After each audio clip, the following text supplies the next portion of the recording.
चलो स्टूडेंट, पिछले क्लास में हम लोगों ने बीबीटी के क्वेश्चन कर लिए थे लेक्चर नंबर 15 और 16 में। लेक्चर नंबर 15 और 16 में हम लोगों ने पढ़ रखा था जेईई मेंस के क्वेश्चन हम लोगों ने किया, नीट का क्वेश्चन हम लोगों ने किया जो बीबीटी पर बेस्ड थे। ठीक है, और आज हम लोग बीबीटी का लास्ट लेक्चर लेके चलते हैं और जिसमें हम लोग पढ़ लेते हैं बीबीटी के लिमिटेशंस, बीबीटी कहां पर फेल हो गई, उन्हीं सब बातों को हम लोग बस कुछ पॉइंट हैं नोट कर लेते हैं इन केस कभी कभी आपसे पूछ लिया जाता है। ठीक है, और एक हम लोग डिटेल में स्ट्रक्चर आज डिस्कस करेंगे कॉपर के आयंस का, CO2+ आयन का जो अमोनिया के साथ होता है उसको भी डिटेल में डिस्कस करेंगे।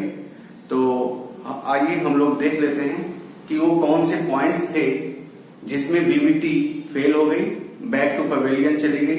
ठीक है, तो आज हम लोग डिस्कस करेंगे लिमिटेशंस ऑफ बीबीटी और ड्रॉबैक्स ऑफ बीबीटी। ठीक है, तो और डिस्कस कर लेते हैं इसके लिमिटेशंस। क्या हेडिंग डालिए आप,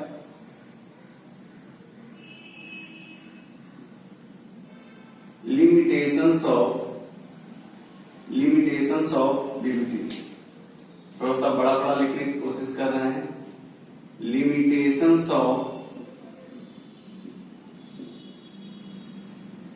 बीबीटी, लिमिटेशंस ऑफ बीबीटी। हम ओरल भी आपको समझा सकते हैं बट आपको बहुत प्रॉपर समझना है इसलिए हम आपको लिखवाते हुए चलेंगे। लिमिटेशंस ऑफ बीबीटी, ठीक है। लिमिटेशंस ऑफ बीबीटी में जब आप देखेंगे तो सबसे पहला पॉइंट तो हमारा जो बीबीटी था, बीबीटी वो मैग्नेटिक मोमेंट को लेकर के आया था, मैग्नेटिक मोमेंट पर बेस्ड था वो। जब भी हम बीबीटी के क्वेश्चन करते हैं तो या तो क्वेश्चन में वो दिया रहता है कि मैग्नेटिक मोमेंट इतना है, या आप देखेंगे उसमें उसका डायमैग्नेटिक या पैरामैग्नेटिक नेचर क्वेश्चन में दिया रहता है। ठीक है, क्वेश्चन बनाने के तो बहुत तरीके हैं बट जो क्वेश्चन बनना चाहिए वो यही होना चाहिए कि पहले मैग्नेटिक नेचर एक्सप्लेन किया जाए कॉम्प्लेक्स का, फिर उसके बाद जो भी क्वेश्चन बने वो पूछा जाए। ठीक है, चलिए, तो जब हम लोगों ने बीबीटी से मैग्नेटिक मोमेंट निकाला और जब हम लोगों ने आगे की थ्योरी क्रिस्टल फील्ड से हम लोगों ने मैग्नेटिक मोमेंट निकाला तो कुछ मैग्नेटिक मोमेंट देखे गए, कुछ कॉम्प्लेक्सेस में मैग्नेटिक मोमेंट देखे गए सेंट्रल मेटल एटम का वो वेरी कर रहा था। ठीक है, तो मैग्नेटिक मोमेंट में भी कुछ कमियां आ गई। तो सबसे पहला पॉइंट तो हम ये कह सकते हैं कि VBT do not explain exact magnetic moment of some complexes. ठीक है, तो आइए इन पॉइंट्स को धीरे धीरे हम लोग नोट करते चलते हैं। तो सबसे पहला पॉइंट है, पहला valence bond theory BBT do not give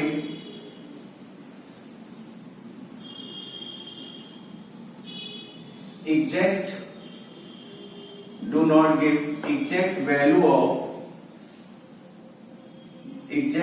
of magnetic moment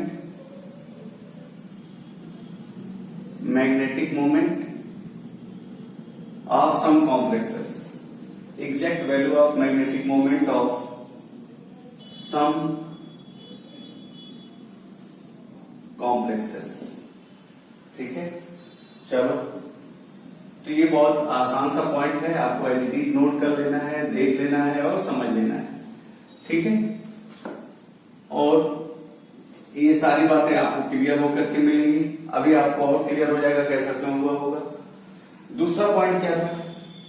दूसरा पॉइंट ये था कि हमारा जो बीबीटी था, बीबीटी में जो था हमारा ये कभी भी किसी भी कॉम्प्लेक्स के कलर के पैटर्न को एक्सप्लेन नहीं करता था। हमारा कॉम्प्लेक्स कलर कैसा शो करेगा, कौन सा ब्लू होगा, कौन सा ग्रीन होगा, इन सब बातों का भी कोई बहुत बेटर क्लियरिफिकेशन नहीं किया था। ठीक है, तो इसको भी हम लोग नोट कर लेते हैं। क्या BBT do not explain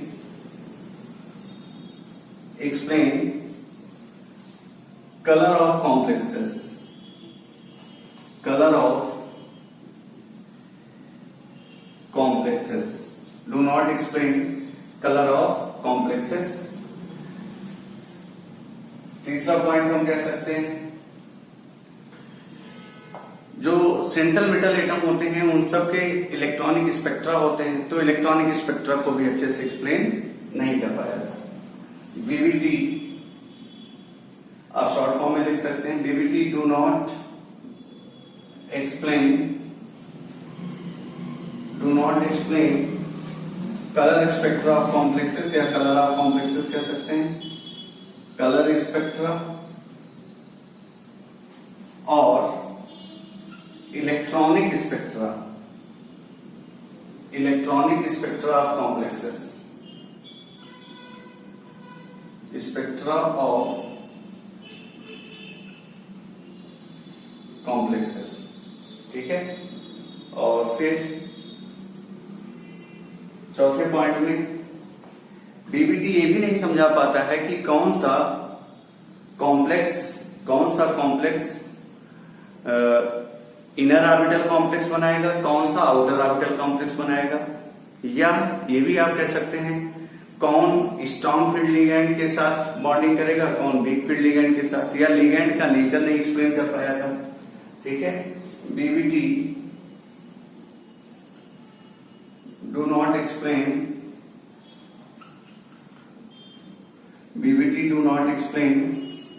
nature of ligand such as WFL and SFL। WFL मतलब weak field ligand and strong field ligand. इन सब बातों को बीबीटी हमारा एक्सप्लेन नहीं कर पाया। ठीक है, और बहुत सारी बातें हैं, देख लो आप, ये सब नोट कर लीजिए, आप आपके माइंड में होना चाहिए।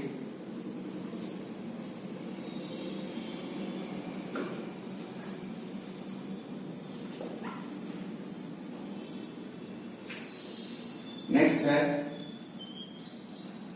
बीबीटी, नेक्स्ट पॉइंट है BBT do not give proper explanation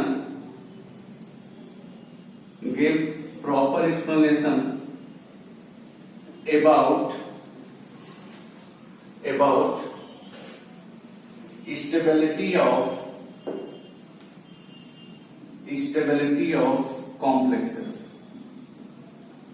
stability of complexes. BBT do not give proper explanation about stability of complexes.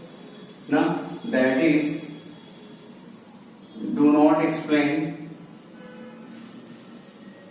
not explain thermodynamic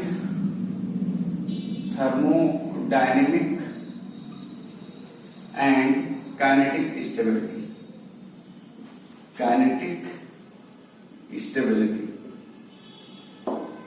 ठीक है, काइनेटिक स्टेबिलिटी हम लोग रेट ऑफ रिएक्शन से पढ़ते हैं केमिकल काइनेटिक्स में, और थर्मोडायनामिक स्टेबिलिटी हम लोग थर्मोडायनामिक्स में पढ़ते हैं डेल्टा जी के बेसिस पे या एंट्रोपी के बेसिस पे। ठीक है, तो इन बातों को भी हमारा बीबीटी एक्सप्लेन नहीं कर पाया कि कौन सा कॉम्प्लेक्स थर्मोडायनामिकली स्टेबल होगा और कब, कौन सा कॉम्प्लेक्स काइनेटिकली स्टेबल होगा और कब। इन सब बातों को हमारा बीबीटी एक्सप्लेन नहीं कर पाया था। ये सब शॉर्टकमिंग्स थे, ये ड्रॉबैक्स थे, ये हमारे बीबीटी की फेल्योर होने के रीजंस थे। ठीक है, और कुछ आप अगर नोट करना चाहें तो नोट कर लें। क्या बीबीटी हाई स्पिन कॉम्प्लेक्स, लो spin complex, inner orbital complex और आउटर ऑर्बिटल कॉम्प्लेक्स के बारे में भी कोई इंफॉर्मेशन नहीं प्रोवाइड किया। डू नॉट गिव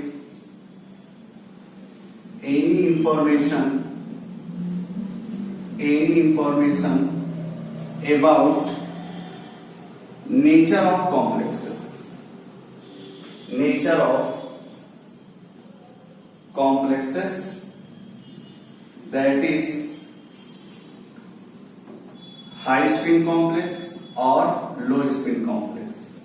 ठीक है, क्यों? क्योंकि उसको यही नहीं पता था कि लिगेंड का नेचर क्या है, लिगेंड कौन सा स्ट्रांग होगा कौन सा वीक होगा, यही उसके पास एक्सप्लेनेशन नहीं था। और जब ये एक्सप्लेनेशन नहीं था तो वो हाई स्पिन कॉम्प्लेक्स ना या लो स्पिन कॉम्प्लेक्स को भी वो एक्सप्लेन नहीं कर पाया था। ठीक है, और एक पॉइंट अगर आप चाहें तो नोट कर लें, क्या आपको सॉलिड स्टेट में सिखाया जाता है कि टेम्परेचर चेंज करने पर जो मैग्नेटिक नेचर है वो भी चेंज हो जाता है।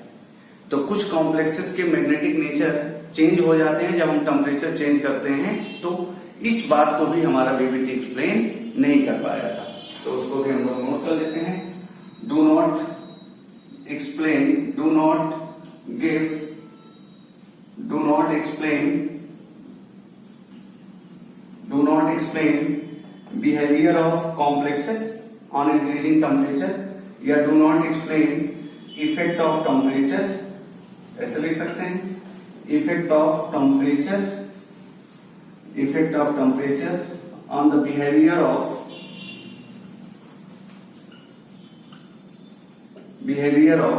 complexes, effect of temperature on behavior of complexes।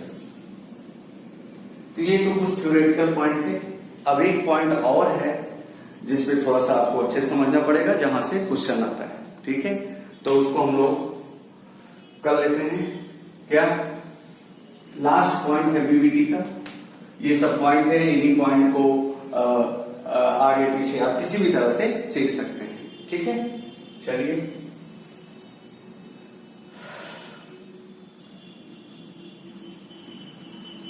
Werner's theory का फेल्योर हम नहीं लिख पाए थे, बहुत आसान था वो।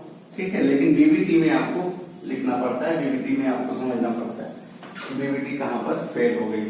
ठीक है, चलो लास्ट पॉइंट है जिसको हैशटैग लगाइए आप, बहुत इंपॉर्टेंट है। ठीक है, बहुत ही इंपॉर्टेंट है। वो क्या है? Do not explain about structure of CuNH3 का होल फोर 2+ आयन। इस कॉम्प्लेक्स को एक्सप्लेन करने में याद रखिएगा आपका जो बीबीटी था बहुत फेल कर गया, मतलब कुछ भी बातें एक्सप्लेन नहीं कर पा रहा था, बस अपनी बातों को लोगों तक पहुंचा दिया किसी तरह से। तो इसको भी हम लोग आज समझ लेते हैं। हमने इसको क्वेश्चन में दिया था, आप इसको जरूर एक बार चेक कर लीजिएगा। ठीक है, तो आकर के हम लोग इसको देखते हैं, चेक करते हैं ना। इसमें बहुत सारी बातें आपको मिलने वाली हैं, बहुत डिटेल में है ये। ठीक है, तो आइए सबसे पहले चेक कर लेते हैं इसका ज्योमेट्री, स्ट्रक्चर।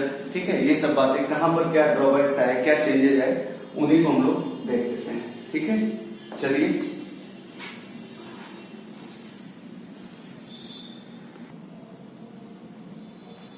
तो ये स्ट्रक्चर है, इसको हम लोग एक्सप्लेन करते हैं।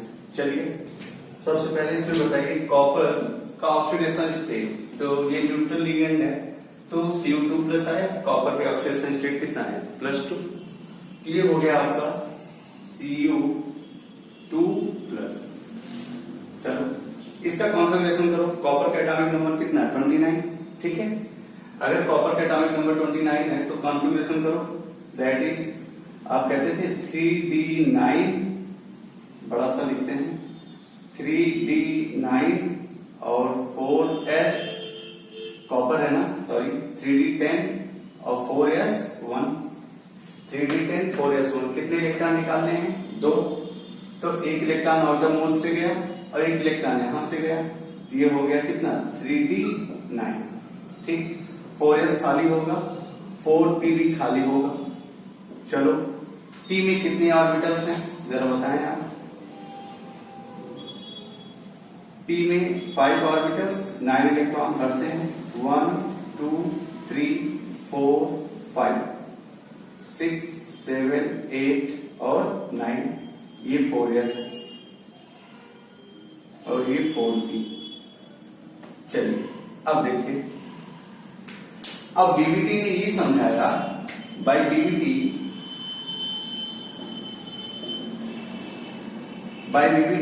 इसका magnetic moment, spin magnetic moment था 1.732 बोर मैग्नेट्रॉन मैग्नेटिक मोमेंट ये था।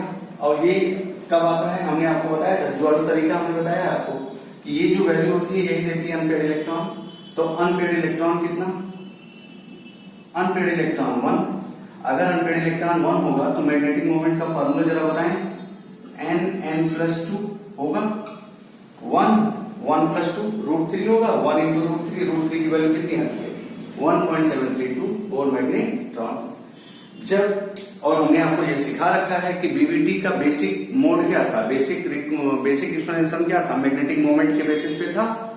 तो उसने मैग्नेटिक मोमेंट देखा 1.732 इस कॉम्प्लेक्स का, और 1.732 देखा अनपेयर्ड इलेक्ट्रॉन 1 मिला होगा तभी आया होगा।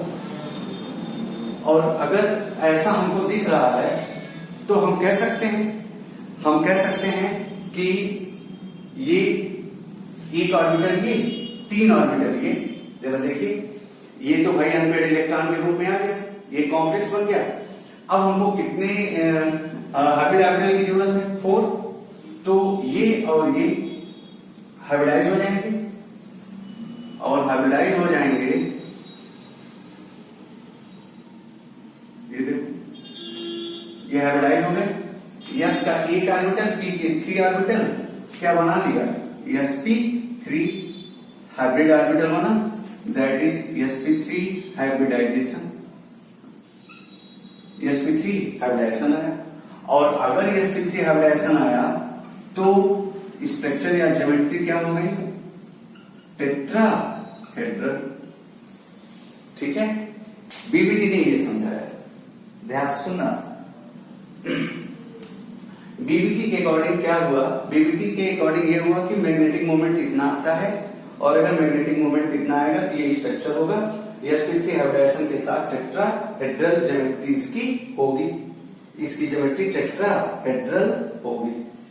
चलिए, अब जब हमारे पास एक्सरे आया, ठीक है, और हमारे पास थोड़ी सी टेक्नोलॉजी और डेवलप हुई, तो हम लोगों ने क्या किया, इस कॉम्प्लेक्स के स्ट्रक्चर को और एक्सप्लेन करने की कोशिश की, क्योंकि इसमें थोड़ा सा डाउट था लोगों को कि ये सही है कि नहीं है। तो फिर जब हम लोग और स्टडी करते हैं तो क्या कहा गया, कहा ये गया, इसको मिटाते हैं थोड़ा सा, अब ध्यान रखिएगा, इसी के कंटिन्यूएशन में सब चल रहा है। ठीक, एक्सरे की टेक्नोलॉजी इस्तेमाल की गई, और एक टेक्नोलॉजी इस्तेमाल की गई जिसको कहा गया क्या, ESR ना, बाय यूजिंग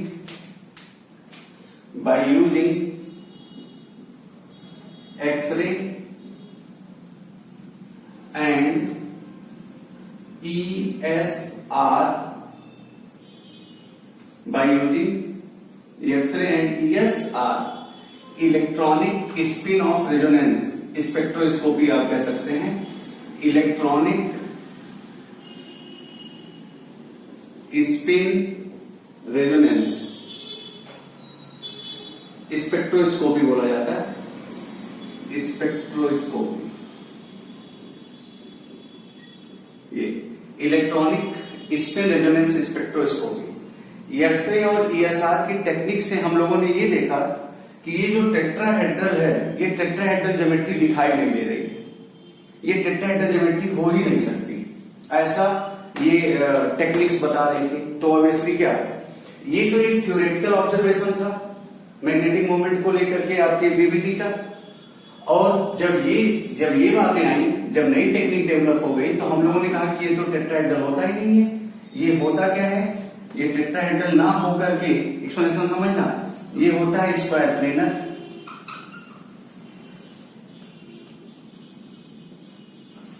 ये होता है स्क्वायर प्लेनर। जरा देखिए, ये होता है स्क्वायर प्लेनर। टेट्राहेड्रल ना होगा कि स्क्वायर प्लेनर होता है। कौन? तो हम क्या बताना चाह रहे थे? हम बताना ये चाह रहे थे, दिस टेक्निक shows that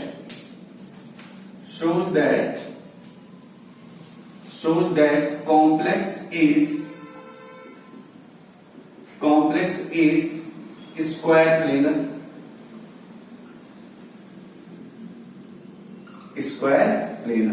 ये होता है। अब जरा देखिए, अब अगर ये कॉम्प्लेक्स स्क्वायर प्लेनर है तो हाइब्रिडाइजेशन इसमें क्या आना चाहिए? इसमें हाइब्रिडाइजेशन आना चाहिए क्या? हाइब्रिडाइजेशन इसमें आना चाहिए DsP2। क्या आना चाहिए? DsP2। एक्सप्लेनेशन, अगर स्क्वायर प्लेनर है तो हाइब्रिडाइजेशन क्या आना चाहिए? DsP2 आना चाहिए। तो अब बीबीटी के साइंटिस्टों ने क्या किया कि जब ये टेक्निक आई तो अपने इस एक्सप्लेनेशन को लाने की उन्होंने कोशिश की, और इस एक्सप्लेनेशन के लिए उन्होंने क्या किया स्ट्रक्चर में, जरा देखिए, इस स्ट्रक्चर में उन्होंने ये कर दिया, जरा समझिए आप। क्या? Cu2+, यही था, 3D9, 4s और 4p। डी में कितने ऑर्बिटल? 5 ऑर्बिटल्स, 9 इलेक्ट्रॉन, 1 2 3 4 5 6 7 8 और 9, 4s और 4p। ठीक है। अब बताइए, अगर हमको DsP2 लाना है तो d ऑर्बिटल यूज होना पड़ेगा, और d कौन सा? Inner orbital. तो इसके लिए इन लोगों ने क्या किया? इन लोगों ने एक्सप्लेनेशन क्या दिया? एक्सप्लेनेशन ये दिया कि ये वाला इलेक्ट्रॉन जो होता है वो जंप करके इधर आ जाता है, और जब ये इलेक्ट्रॉन जंप करके इधर आ जाएगा तो क्या होगा? जरा देखिए, ये तो एज इट इज रहेगा।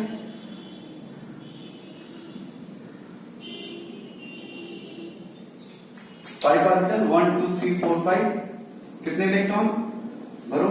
1 2 3 4। ठीक है, ये इलेक्ट्रॉन तो इधर जा चुका है, 5 6 7 और 8, और ये 4s हो गया, और ये 4p हो गया। 4p में बताइए, ये वाला इलेक्ट्रॉन यहां जंप करके आ गया तो वो इलेक्ट्रॉन यहां पहुंच गया। ठीक, अब जरा देखिए, कितनी ऑर्बिटल की जरूरत है? 4, 1 2 3 4। ये d ऑर्बिटल है, d ऑर्बिटल, s का एक ऑर्बिटल और p के 2 ऑर्बिटल। कहने का मतलब अब ये ऑर्बिटल क्या कर गया? ओवरलैप कर गया, यह हाइब्रिडाइज हो गया।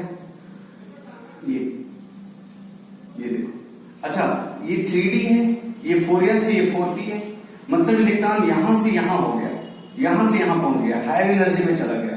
ठीक, अब बताइए जरा, ये d ऑर्बिटल हो गया, ये 3d हो गया, ये 4s हो गया, 4s और ये 4p।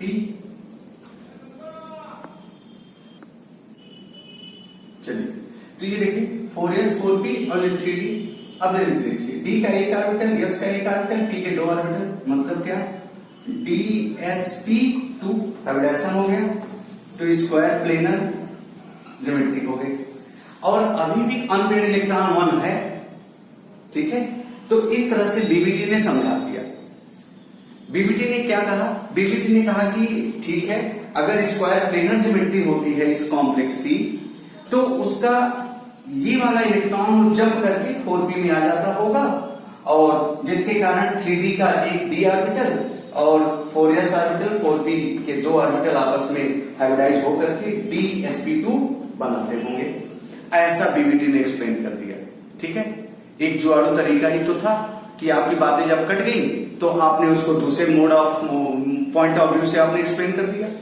ठीक है, चलिए भाई, तो हम लोग पढ़ क्या रहे हैं? हम लोग ड्रॉबैक्स तो ही पढ़ रहे हैं। चलिए,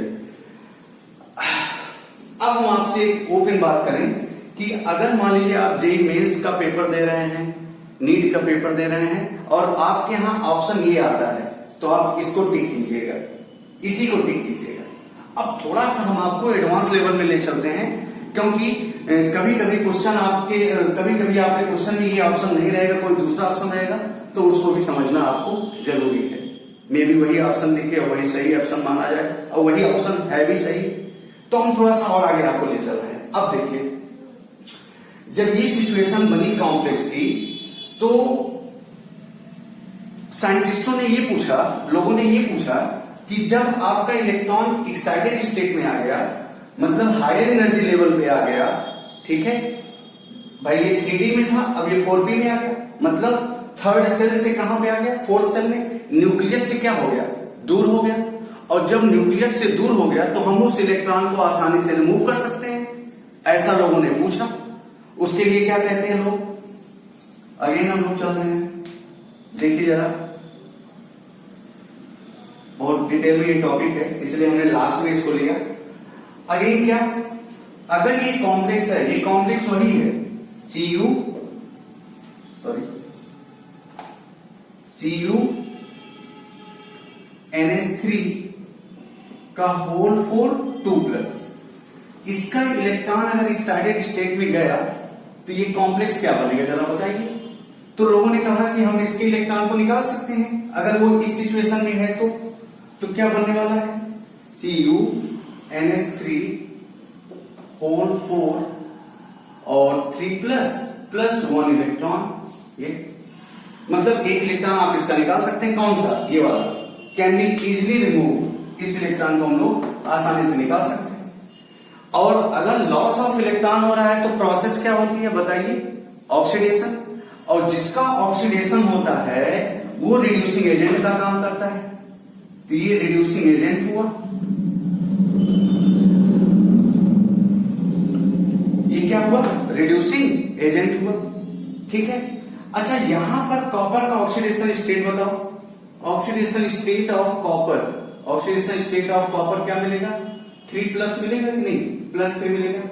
क्या आज तक हम लोगों ने कॉपर का कोई स्टेबल ऑक्सीडेशन स्टेट +3 पढ़ा है, नहीं पढ़ा है, बोलिए याद आ रहा है, नहीं पढ़ा है। कहने का मतलब कि अगर इलेक्ट्रॉन एक्साइटेड स्टेट में चला गया तो चूंकि वो न्यूक्लियस से दूर चला गया तो हम उसको आसानी से निकाल सकते हैं, ऐसा लोगों ने पूछा, ऐसा लोगों ने एक्सप्लेन किया और ये रिएक्शन बना दी।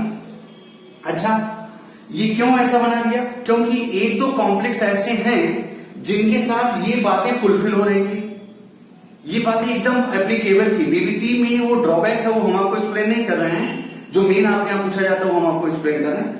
तो ये बातें, जब ये एक्सप्लेनेशन दिया गया कि इलेक्ट्रॉन को क्या हम लॉस करा करके इसको एज रिड्यूसिंग एजेंट यूज कर सकते हैं, तो बीबीटी वहां पर फिर से फेल हो गई, क्योंकि जब इसका एक्सपेरिमेंट किया गया देखा गया कि ये तो रिड्यूसिंग एजेंट का बिहेव करता ही नहीं, और जब ये रिड्यूसिंग एजेंट का बिहेव नहीं करता है तो ये वाला एक्सप्लेनेशन कैसे सही हो सकता है।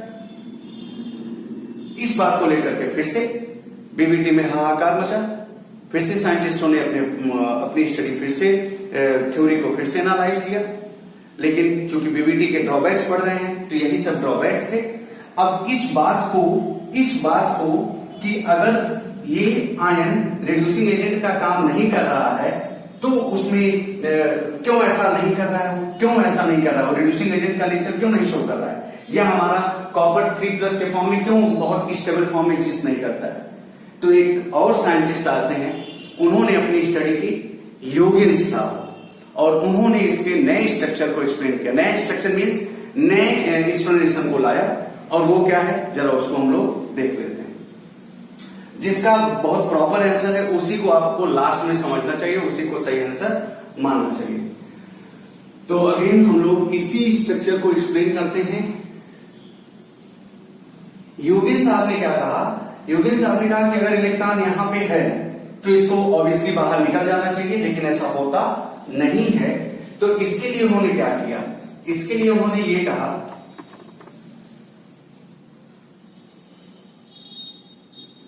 बाय ह्यूगिन्स या हगिन्स, जो आप कह लीजिए, बाय हगिन्स क्या बोलते हैं वो 3D9 का 3D9 4S 4P, और इधर मान लीजिए 4D रहा होगा, ये 4D, ठीक है। D9 जरा देखिए, D में कितने orbital, 9 orbital, sorry 5 orbital 9 electron, 1 2 3 4 5, 1 2 3 4 5 6 7 8 sorry 1 2 3 4 5 6 7 8 और 1 9। जरा देखिए अब उन्होंने क्या कहा, उन्होंने कहा कि ये इलेक्ट्रॉन यहां वाला जो इलेक्ट्रॉन था जो आप यहां ला दिए थे वो यहां नहीं आता है, वो इलेक्ट्रॉन यहीं रहता है, वो इलेक्ट्रॉन यहीं रहता है, ठीक है। और जब ये इलेक्ट्रॉन यहीं रहेगा तो 4s ऑर्बिटल 4p में चेक कीजिए कितने, ये और ये 4d, ये उन्होंने क्या कहा, उन्होंने ये कहा कि ये इलेक्ट्रॉन यहीं पे रहेगा और जब ये इलेक्ट्रॉन यहीं रहेगा तो ये हाई एनर्जी पे या न्यूक्लियस से दूर गया नहीं तो निकाल नहीं सकते हम, रिड्यूसिंग एजेंट वाला नेचर शो नहीं करवा सकते। तो उन्होंने क्या कहा, उन्होंने ये कहा कि ये ऑर्बिटल, ये इलेक्ट्रॉन एज इट इज यहीं रहता है, ये इलेक्ट्रॉन, ये ऑर्बिटल s का 1 और p का 2 ऑर्बिटल, ये और d का 1 ऑर्बिटल, d का ये, और इसके साथ फिर हम इसको ऐसे दिखा सकते हैं,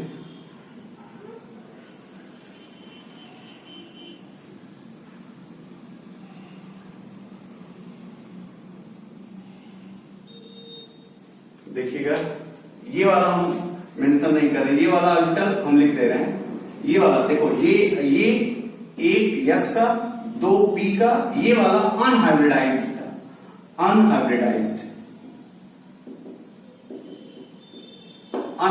था।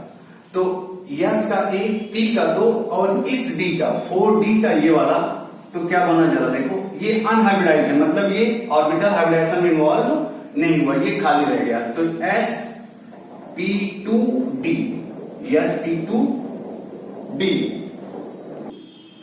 तो sp2 हाइब्रिडाइजेशन हो गया। और उन्होंने कहा कि sp2 हाइब्रिडाइजेशन है तभी हमारी ज्योमेट्री जो होगी वो स्क्वायर प्लेनर ही होगी, स्क्वायर प्लेनर होगा, अनपेयर्ड इलेक्ट्रॉन 1 होगा तो मैग्नेटिक मोमेंट 1.732 होगा, और ये इलेक्ट्रॉन यहीं पर है तो इस इलेक्ट्रॉन को हम लॉस करा करके इस वाली बात को एक्सप्लेन नहीं कर सकते, ठीक है। तो इस तरह से हमारा जो कॉपर NH3 आयन है उसका एक्सप्लेनेशन है। तो हम आपको बताना क्या चाह रहे थे, हम आपको बताना ये चाह रहे थे कि बीवीटी की थ्योरी कहां पे फेल हुई।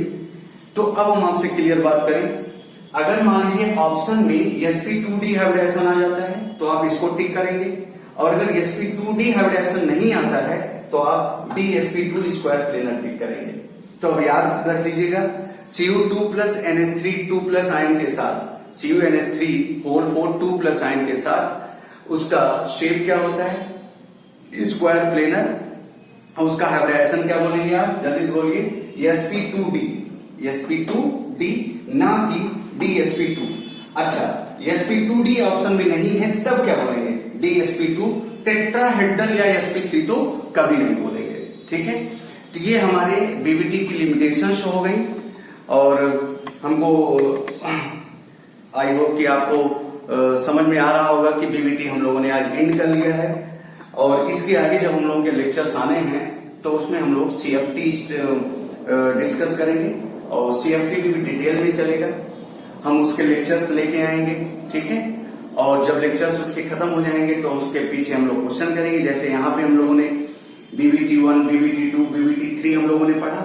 जब ये पढ़ने के बाद जब ये हम लोगों ने पढ़ लिया तो 15 और 16 लेक्चर्स में हम लोगों ने 5-5, 6-6, 10-10 क्वेश्चन कर लिए हैं जेईई मेंस के, नीट के, ठीक है। और ये बीवीटी का 4th लेक्चर है जो लास्ट लेक्चर है। इसके आगे नेक्स्ट लेक्चर जब भी आएगा हम आपको उसमें दिखाएंगे क्रिस्टल फील्ड थ्योरी। जो बातें यहाँ पर कुछ डिस्कार्ड हो रही हैं, कुछ बातें साइंटिस्टों ने नहीं समझा पाया, उसको आगे CFT समझाने वाला है। और जब CFT फेल होगा तो LFT, जिसको हम लोग नहीं पढ़ते हैं या थोड़ा सा हम लोग डिस्कस कर लेंगे। तो इसके आगे नेक्स्ट क्लास में बीवीटी के सारे क्वेश्चन आप कर डालिए, ठीक है।